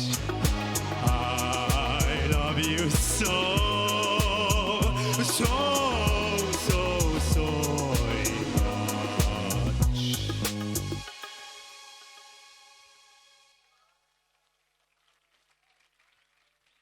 Thank you. Thank you so much. And please keep fighting for this planet, for a climate in the future for everybody, including all non-humans. Thank you.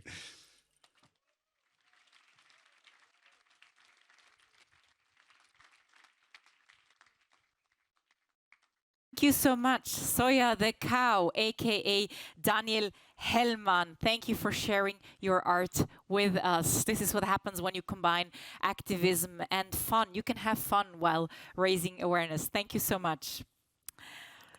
So now I think you all seen a reporter team hushing around before we started with the event, right? Yeah, there was a reporter team. Actually, Klima Now has an own TV channel, and we have a news format. It's called 5 to 12, the news show. And as I can hear, actually it was called like that before Thomas Wellekot came on stage. Okay, so as I'm hearing, we're just going live right now, so let's take a look.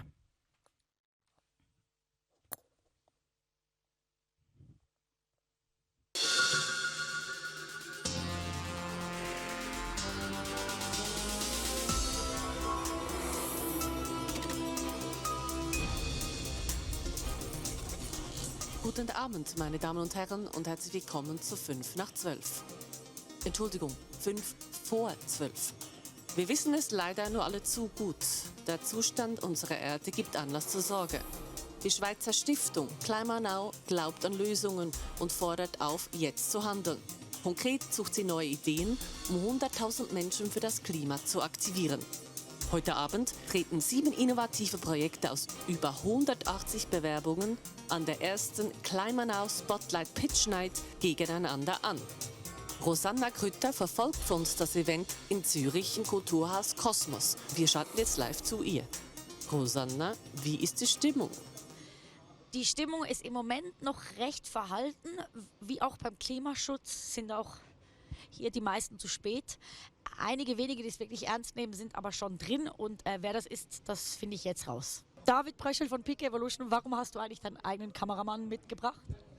Also unser Projekt Peak Evolution, das soll einen großen Medienimpact haben. Also es soll Leute rund um die Welt begeistern und dafür müssen wir es auch dokumentieren. Es klingt aber schon ein bisschen so, wir Männer stürmen hier mit einem Offroader einen Gipfel. Ganz klar, schlussendlich ist es auch für uns ein Traum, ein Spaß, weil wirklich geht es darum, ein Serienfahrzeug zu bauen und für das brauchen wir Geld. Mein Name ist Martin Meili und ja, ich bin der Stiftungsratspräsident. Also das heisst, es ist eigentlich alles auf Ihrem Mist gewachsen? Es ist nicht auf meinem alleinigen Mist gewachsen, aber auf einem gemeinsamen grossen Misthaufen von mehreren Leuten. Ja. Wo alle Meili heißen? Nein, es heißen nicht alle Meili. Es gibt andere. Es gibt einen Herr Gerber, es gibt einen Herr Ries, es gibt eine Frau Moral. Es gibt 7 Leute. Okay. Es ist ein Gemeinschaftsmisthaufen, es ist kein Familienmisthaufen. Kein Familienmisthaufen? Nein. Okay. Aber wenn wir jetzt kurz bei Ihrer Familie bleiben, dann haben Sie Ihr Familienvermögen, von dem viel ja jetzt auch in die Stiftung fließt, gemacht mit Feuerlöschern. Und da muss ich natürlich, also mit einem Feuermeldersystem, wo am Schluss Feuer so ein bisschen verhindern soll. Ja, das ist richtig. Aber dass es brennt, ist klar. Dass es brennt und dass wir schauen müssen, dass der Brand nicht weitergeht, ist noch viel klarer, sage ich einmal. Ja, es gibt einen Zusammenhang. Das ist ein Zusammenhang, ja. Sehr schön. Ich kann aber leider weder deinen Namen noch deinen Titel aussprechen, obwohl ich beide kenne. Würdest du das für mich übernehmen? Gerne. Lorraine Descamps. Descamps? Ja. Sehr gut. Und Titel, ich bin verantwortlich für Klimaschutz, also Climate Action und Circular Economy beim Impact Hub Zürich. Das heißt, du bist bewandert mit Dingen, die sich im Kreis drehen? Tut das der Klimaschutz auch? Das ist eine gute Frage. Ja, auf gewissen Art und Weisen, aber ich glaube schon, dass sich langsam etwas bewegt. Trotzdem geht es vielleicht noch zu sehr im Kreis. Rosanna, das Motto der heutigen Spotlight Pitch Night von Klima Now ist ja bewege dich und andere. Bewegt sich was bei dir? Im Moment bewegt mich vor allem eine Frau, und zwar Nathalie Moral, die CEO von Klima Now. Und deswegen haben wir gedacht, wir bewegen uns auch. Bist du ready? Ich bin ready. Okay. Let's go. Erste Frage, hast du den Job eigentlich bekommen wegen deinem moralischen Namen? Ich hoffe nicht, aber ich glaube, es hat geholfen. Wirklich? Ja. Okay. Bist du auch eine moralische Persönlichkeit? Absolut, genau. Ich halte die Moral sehr hoch. Okay, sehr schön. Ich auch. Was hat dich denn so in den letzten Wochen am meisten bewegt? Ja, natürlich all diese Ideen von Spotlight und wie wir genau 100.000 Menschen für das Klima bewegen können. Das hat uns vor allem bewegt. Letzte Frage, was muss sich denn in den Köpfen der Schweizerinnen und Schweizer verändern? Die Leute müssen das Thema zum eigenen Thema machen. Das heißt, sich engagieren, selber in Lösungen denken. Wir glauben an Lösungen und jeder soll an sich selber auch glauben, dazu beitragen zu können und abzustimmen.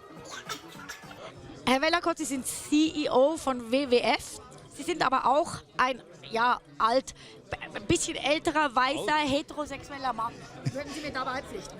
Ja, da kann ich nicht Nein sagen, ja. Finden Sie nicht auch, dass Menschen wie Sie eigentlich in erster Linie für den Klimawandel überhaupt erst verantwortlich sind? Ich glaube, wir müssen gemeinsam Lösungen finden, aber ja, wir tragen eine Verantwortung. Mit dem Geschlecht hat das nichts zu tun, Ihrer Meinung nach?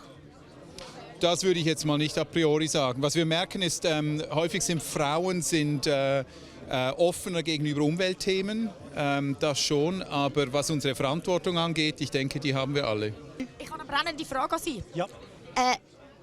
Was interessiert Sie sonst an dem Anlass? Das SIGA-Projekt das erste Mal. Also gut, das kann ich akzeptieren, aber dafür würde ich gerne wissen, auf einer Skala von Greta Thunberg bis Donald Trump, wie cool finden Sie den Apero? Der Apero. Ich habe in Ihrer Gala nicht gemerkt von lauter Gesprächen. Kleinmann fordert ja jetzt zum Handeln auf. Jetzt. Ja. Oder? Findest du nicht, du nimmst das ein bisschen zu chillt? Wegen? Die Hände im Hosensack?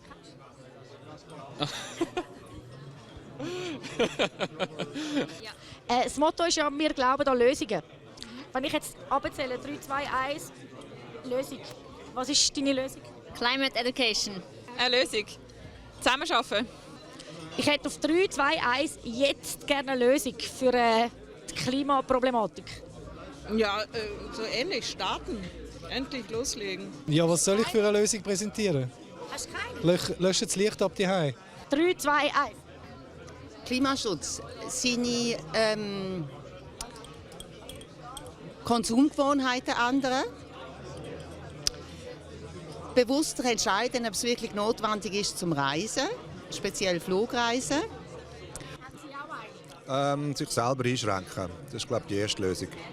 Verzichten? Ja. Nicht auf alles, aber so. So als Karotte. Also auf das nicht? Eine Lösung fürs Klima. Viele Bäume pflanzen bei uns. Da haben wir nämlich auch noch Biodiversität auch gerade geschützt gleichzeitig oder gefördert. Also verschiedene Bäume? Verschiedene Bäume natürlich. Das ist ja eine Baumdiktatur. Möglichst natürlich wäre ideal. Das wäre das Ziel. Sehr schön. Gleiche Frage, 3, 2, 1. In neue Materialien investieren, die CO2 absorbieren. Grüezi, Herr Glättli. Hallo. Grüter von Kleinmann TV. Freue mich. Ich habe eine Frage. Ja. Wie frustriert auf einer Skala von 1 bis 10 sind Sie über die Ablehnung vom CO2-Gesetz? 11. Ist Klimaschutz in einer Demokratie überhaupt möglich? Ja, aber ich glaube, man muss der Demokratie auch so ein bisschen Katalysatoren geben. Mein Vorschlag ist ein Klimarat als Ergänzung zum Parlament, als Ergänzung zur direkten Demokratie, wo Bürgerinnen und Bürger ausgelost zusammenkommen, eine Mini-Schweiz und neue Ideen entwickeln. Dass die Bürgerinnen nicht nur Ja und Nein können sagen am Schluss zu etwas, was ihnen vielleicht nicht gefällt, sondern können mithelfen. Okay, und jetzt mal for real. Ja. Grüne Diktatur wäre doch geil. Was würden Sie als grüner Diktator sofort als erstes umsetzen? Demokratie führen. Ich finde Diktatur nicht geil, auch grüne Diktatur nicht. Ach! Selin, du bist ja nicht nur Feministin und Crowdfunding-Pionierin, sondern auch passionierte Surferin. Kann man überhaupt noch surfen in diesen Zeiten? Gute Frage. Ich finde schon, weil man kann ja sehr gut mit dem Zug auf Frankreich oder Portugal reisen. Darum, ja. Und wenn jetzt auch das nicht mehr gehen würde, würde dir deine Surf-Skills beim Bewältigen von der 5. Welle helfen? Absolut, klar. Oder immer schön agil, spontan bleiben und können reagieren. Ich glaube, es hilft. Und noch letzte Frage. Du bist ja wirklich mega spät. Hast du eine Uhr? Wie viel bist du spät? Ey, eine Stunde spät. Wer ist später, du oder der Klimaschutz? Der Klimaschutz, klar. Ja, aber mit dem Abend... Wie viel ist der spät? Sehr viel spät, aber wir sind dran jetzt, oder? Also, wenigstens bist du nicht die Jahre jetzt spät gekommen, das wäre schade. Klimagroßeltern Schweiz. Werden Sie rot, wenn Sie mit Ihren Enkeln reden? Nein, ich werde nicht rot. Ich bin total Fan von meiner Enkelin und sie auch von mir. Und ich finde eben, das ist ein riesiger Grund, um alles zu versuchen. Findet ihr nur den Apero geil oder auch Klimaschutz? Klimaschutz auch. Auch? Ja. Was geiler? Klimaschutz. Ich mich täglich dafür einsetzen. Darum essen wir Rüebli. Fatalistisch betrachtet kommt es überhaupt noch darauf an. Wir sind nur ein unbedeutender Planet am Rand von einer unbedeutenden Galaxie, am Rand von einem unendlichen Universum. Wieso ist Klimaschutz wichtig überhaupt? Ja, ich meine, die Welt braucht uns nicht als Mensch, aber wir können etwas dafür machen, dass die Welt überlebt. Du bist so ein Einsatzantworter, hä? Du, deine Fragen sind auch immer so lang, dann müssen wir irgendwie schauen, dass wir in der Zeit bleiben. Wie schicken Sie die globalen Leute in Richtung Saal vom Klimaschutz? Ja, die müssen nicht in den Saal vom Klimaschutz, die müssen Klimaschutz betreiben. Das habe ich eigentlich gemeint, das war eine mega schlechte Metapher. Ja. Wie machen Sie das? Eben, dass wir so eine Veranstaltung machen wie heute, dass wir einen Preis ausschreiben, dass wir investieren in Projekte, die sinnvolle Massnahmen aufbauen zur Reduktion der Treibhausgase. Haben Sie ein Lieblingsprojekt? Habe ich? Kleiner Hinweis, bitte. Nein. Oh, come on. Auch bitte nicht. Können Sie mir bezirzen, wie Sie wollen? Nein, ist gut, ich warte aufs Resultat. Danke vielmals. Okay. Tun Sie Ihre Schäfchen reintreiben. Ja. Ich muss zugeben, eigentlich brenne ich schon den ganzen Abend darauf, euch einen Witz zu erzählen. Und das mache ich jetzt aber auf Schweizerdeutsch, weil ich bin auf Hochdeutsch nicht gleich lustig. Er geht so. Treffen sich zwei Planeten im Weltall. Der eine ist nicht so Zwerg. Der andere fragt ihn, hey, was ist los mit dir? Muss ich mir Sorgen machen? Bist du krank? Hast du vielleicht Corona? Sagt der eine. Nein, viel schlimmer. Ich habe Mensch. Sagt der andere. Ach, das ist nicht so schlimm. Habe ich auch schon gehabt. Das geht vorbei. In dem Sinne, tschüss.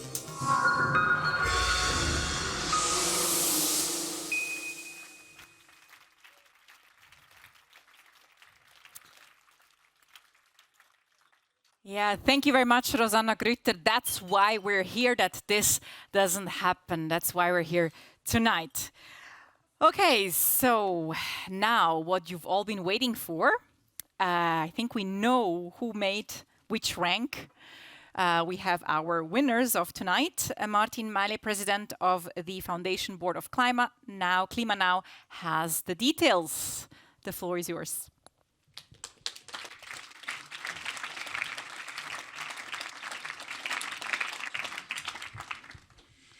Okay. This was a very nice introduction to the finals. And of course, everybody is now very, very, very, very anxious to know who's the winners. We had a total of 1,890 votes for the 7 pitches that were received from the crowd here in the room and also from the views from the stream. In parallel, the 5 jury members also submitted their evaluations of the 7 finalists. Before I present them, I have to say that all the finalists, all of them, also the ones that are not among the winners, will have access to a support program by One Planet Lab and by Impact Hub Zurich that will give support for them in workshops during 1 year to all of the projects. Yeah, I think One Planet Lab and Impact Hub deserves this applause. Thank you very much. So, and now I can present to you the final results. Now the problem is that I have one hand missing. Okay.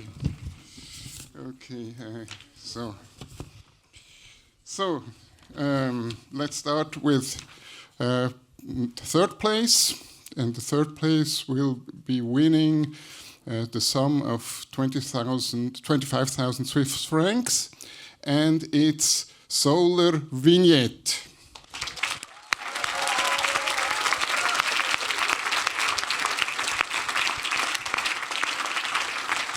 Yeah, maybe you wait, we will come up afterwards. Okay, thank you very much. Solar Vignette impresses as a simple and scalable access for everybody to be part of the solar revolution that has to take place. And at the same time, the organization behind promotes solar projects in parts of the world that cannot be left behind if we take climate justice seriously. So many congratulations from the team, from Klimanow, from the jury, and from the crowd.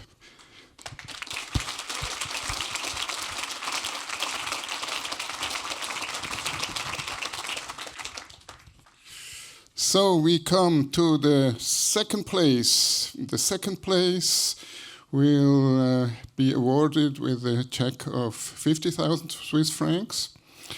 And the second place goes to NowCare.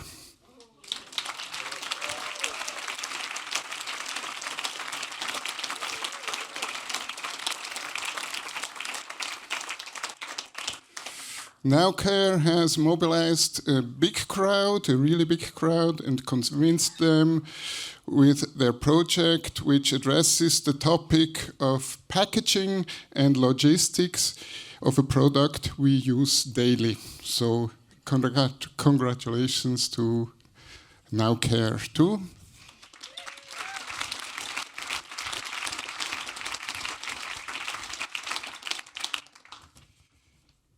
And here we go with the first place. The first place will receive an award of 100,000 Swiss francs. And beyond that, they will have a personal mentoring program that goes on during a year so that their project will succeed. And after almost 6 months since we have called for the entries, and we had a huge number of projects, and here goes number 1, which is Climate Fresque.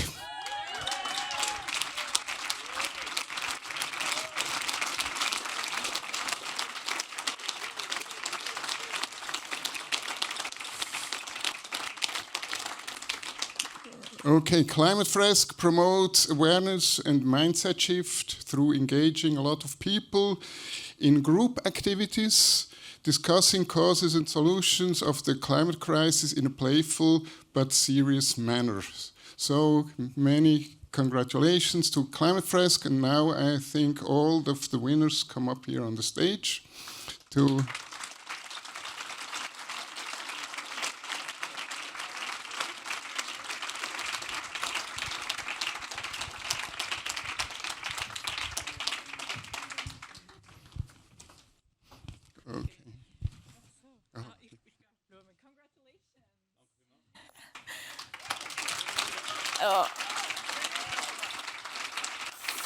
So, beautiful flowers, the second. Congratulations, and first place. Well done.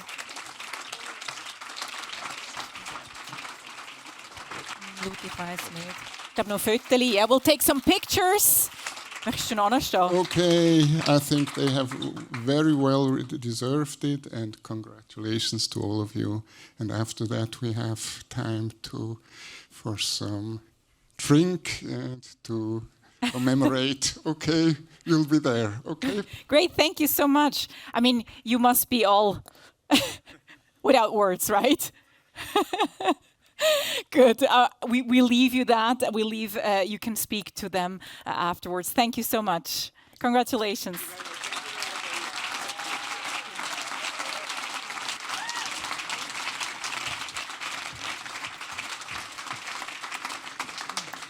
Okay, I just need to get my card and I'll be right back on stage because I have something to show you. Yeah. Well, we're actually at the end. Thank you everyone for being here with us tonight, everyone joining through the live stream, and here congratulations again to all the projects, of course. Then we have a small giveaway for you, which is this bottle and oat milk in powder. It actually reminds me of our NowCare project, right? So the oat milk in a sachet. It of course also it's less packaging, less CO2 to transport it. You will all get that. I actually don't know where. Probably when going out. When you go out, you get a bottle and this as a giveaway. So thank you very much. It was a pleasure being with you here tonight. I hope you enjoyed it. And before we have oat milk, we have some sparkling wine. So you're all invited now to the party over there with DJ Mrs. Hyde. Thank you, everyone. And also to the team of Klima Now. Have a good evening.